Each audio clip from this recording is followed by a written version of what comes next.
guys, welcome to this episode. Today we're going to be talking about ISO, why ISO is really important to your photography, how you modify and control it on your camera in order to get the best exposure for your photography that you're capturing, and I'm going to show you the right settings maybe for different environments for you to get the best quality pictures as you possibly can. Okay guys, ISO, so let's start with ISO. So I've switched my camera on and I'm going to put it in manual mode, so put it on M. Okay, once I put it on M, you've got a couple of ways you can change your ISO. Basically what ISO is it's the sensitivity of light. So for example, your camera is viewing the light around its environment, and it's got like it's the sensitivity to the environment. So for example, if you are in a dark environment, you want to increase your ISO, and that's why sometimes you see like grainy images in your photography, because the ISO is so high that you get like little dots of color. And opposite, if you're in a really sort of bright environment, you probably want a low ISO. So essentially that's what you're trying to do. You're trying to juggle that, try to get the right balance with the ISO in order to get the right image. But so for example, in this camera, so this I'm shooting on a 7D, I've put it in manual mode. I'm going to click on the Q button, and in the Q button your ISO is located here. Okay, so it's located here.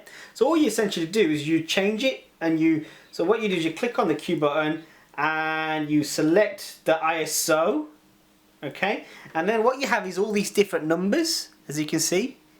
Okay, so if you're for example shooting in a really bright environment, like for example today, what you might want to do is decrease your ISO. So just take it down to maybe 100. Why 100? Because it's a really bright sunny day. It's probably a little flicker on your camera, my camera screen, as you can see. And really you want a low ISO on a nice sunny day. If you are, for example, shooting indoors with fluorescent lighting, for example, you might want to increase that to about 300 to 400. Why? Because you still have quite lighting in there, but it's manufactured lighting. So I would do anything between 200 and 400 ISO.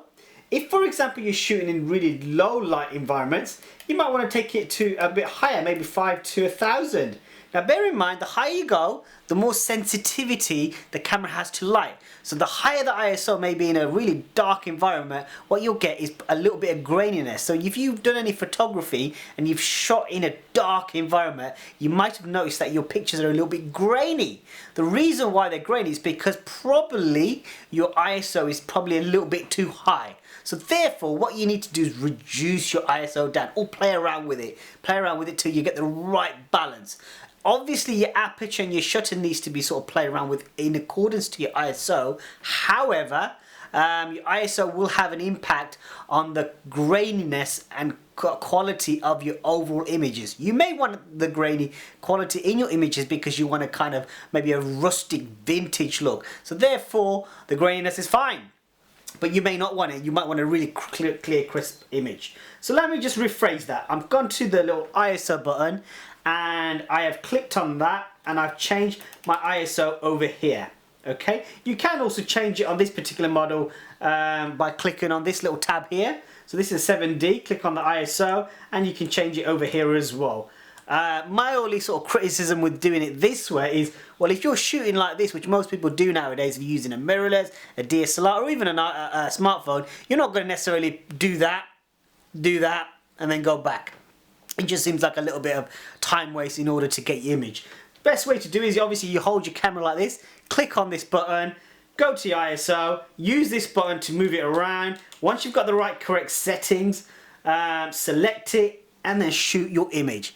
Make sure you get the right ISO for the right environment, and it will make your pictures hell of a lot more better in terms of quality, reduction of graininess, and just that little bit of clarity in the overall continuity of your imagery. Thanks for watching, guys. Any questions, please do post, and I'm happy to respond to any of your questions that you may have. Thanks for watching.